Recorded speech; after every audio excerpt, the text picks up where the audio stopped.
नमस्कार दोस्तों, स्वागत है आप सभी का हमारे चैनल बौद्ध दर्शन में।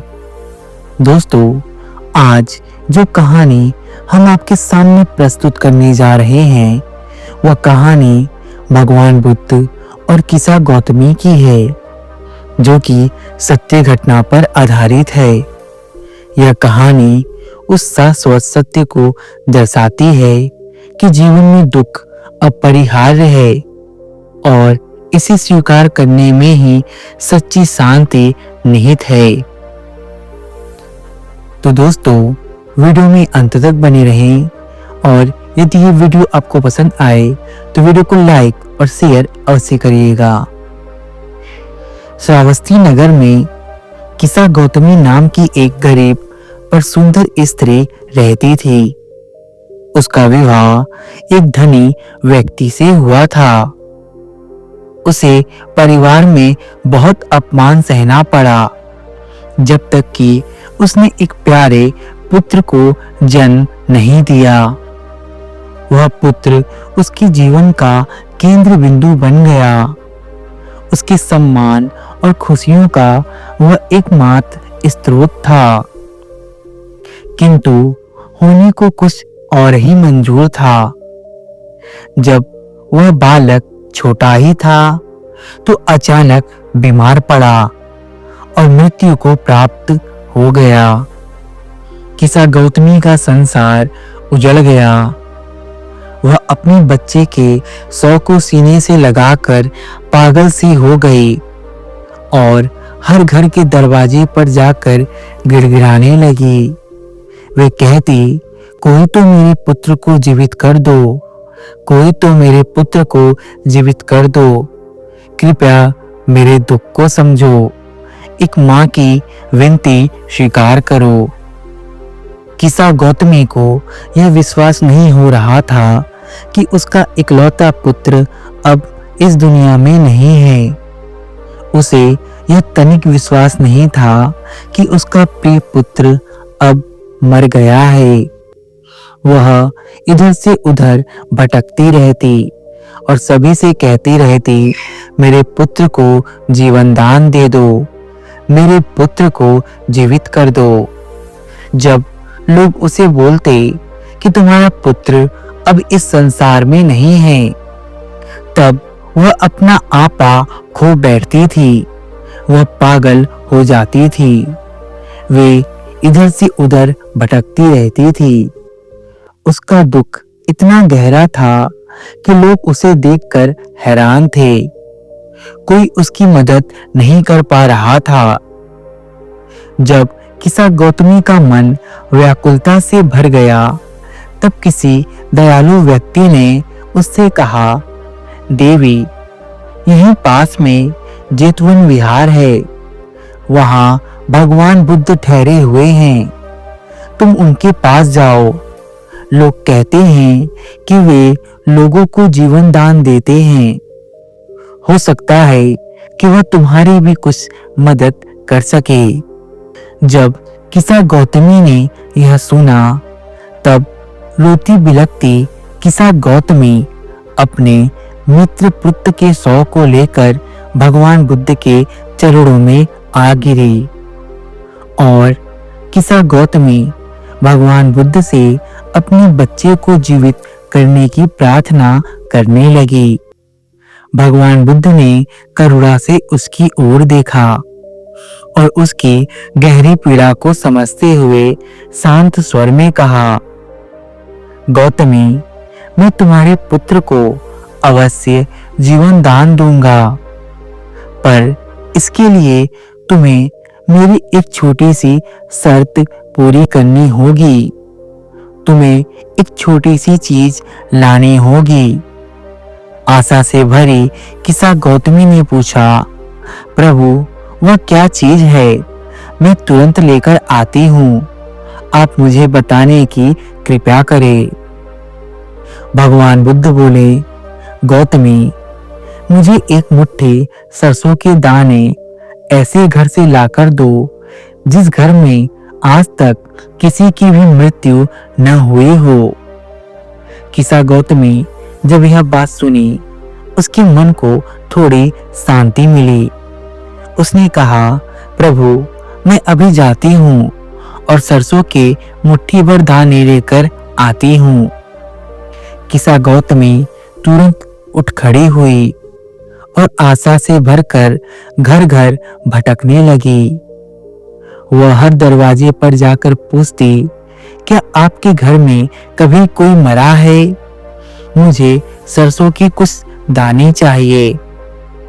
पहले घर से उत्तर मिला, बेटी, कुछ साल पहले हमारे दादाजी चल बसे हैं। दूसरे घर में लोगों ने रोते हुए बताया, हमारी प्यारी बेटी तो पिछले साल ही हमें छोड़कर चली गई। हर जगह उसे एक ही जवाब मिला, मृत्यु हर घर का अतिथि बनकर आ चुकी थी। उसने पूरे नगर में हर दरवाजा खटखटाया, लेकिन ऐसा एक भी घर नहीं मिला जहां किसी अपने की मृत्यु न हुई हो। किसा गौतमी सरसों के दाने की चाह में नगर नगर गांव गांव भटकती रहती। आखिर में वह समझ चुकी थी कि मृत्यु हुई संसार का अंतिम सत्य है। धीरे धीरे शाम हो चुकी थी। थक हार कर किसा गौतमी नगर के बाहर एक स्थान पर बैठ गई। रात हो चुकी थी। उसने नगर के जलते और बुझते हुए दीपक देखे। उसे अचानक सत्य का बोध हुआ। उसने समझा कि यह संसार अनित्य है और मृत्यु एक अटल सत्य है जिससे कोई बच नहीं सकता। उसका पुत्र मरकर अकेला नहीं हुआ है। हर घर, हर परिवार ने इस दुख को सहा है। उसका दुख अद्वितीय नहीं बल्कि सार्वभौमिक है। इस बोध से उसके मन में व्याप्त अहंकार और अत्यधिक मोह की ग्रंथ टूट गई। वह अपने पुत्र के शव को लेकर शमशान गई और अंतिम संस्कार किया। शांत मन से वह भगवान बुद्ध के पास लौट आई। इस बार उसने कोई प्रार्थना नहीं की बल्कि शांत भाव से बुद्ध के चरणों में बैठ गई। बुद्ध ने समय अनुकूल समझकर किसा गौतमी को उपदेश दिया। बुद्ध ने कहा, हे गौतमी, जीवन नश्वर है और मृत्यु निश्चित है। जो जन्म लेता है उसका मरना असंभावी है। दुख और शोक करना स्वाभाविक है, किंतु ज्ञानी व्यक्ति इस अटल सत्य को जानता है और इसीलिए इसके लिए शोक नहीं करता। जिसने अपने मन से मोह और आसक्ति हटा ली उसे ही वास्तविक शांति प्राप्त होती है। बुद्ध ने कहा, मृत्यु ही इस जीवन का अंतिम सत्य है। इससे कोई नहीं बचा है। संसार के सभी दृश्य और अदृश्य प्राणी मरणाशील हैं, अर्थात आज नहीं तो कल सभी को मृत्यु आनी ही है। जो जन्मा है उसकी मृत्यु होना ऐसा हो सकता नहीं। जब कोई भी प्राणी संसार में जन्म लेता है तब से ही मृत्यु साए की तरह उसके पीछे लगी ही रहती है। मृत्यु से बचने का कोई उपाय नहीं है गौतमी। संसार में ऐसी कोई दवा नहीं जिसे खाकर मृत्यु से बचा जा सके। किसा गौतमी ने बुद्ध के उपदेश को ग्रहण किया। वह भिक्षुणी बनी और अध्यात्म के मार्ग पर चलकर शांति और निर्वाण को प्राप्त हुई। दोस्तों, इस कहानी का सार यह है कि जीवन में दुख और हानि निश्चित है, लेकिन जब हम इस अटल सत्य को स्वीकार कर लेते हैं कि मृत्यु ही जीवन का एक अभिन्न अंग है, तो हमारा मन मोह के बंधन से मुक्त होकर शांति और प्रेरणा से भर जाता है। दोस्तों, किसा गौतमी ने अपने इकलौते पुत्र को खोया था। उसका दुख बहुत बड़ा था, लेकिन बुद्ध के दिखाए धम्म के मार्ग ने उसके जीवन को बदल दिया। वे भगवान बुद्ध के बताए मार्ग पर चली। वे अपने दुखों से मुक्त हुई और निर्वाण की अवस्था को प्राप्त किया। अब वे जन्म जन्मांतर के दुख के बंधन से मुक्त हो गई थी। दोस्तों, हमें भी चाहिए कि हम भगवान बुद्ध के वचनों को अपने जीवन में उतारें, ताकि हमारे जीवन में भी शांति बनी रहे और हम भी उनके बताए गए मार्ग पर चलकर निर्वाण यानी कि परम सुख को उपलब्ध हो सके। मैं आशा करता हूँ आपको ये छोटी सी वीडियो पसंद आई होगी।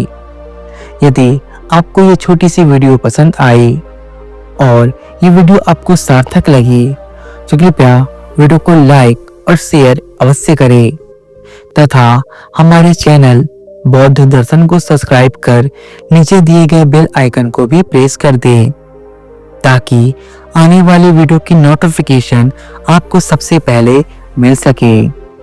मिलते हैं आपसे फिर से एक नए अध्याय के साथ। तब तक के लिए बने रहिए हमारे साथ हमारे चैनल बौद्ध दर्शन में।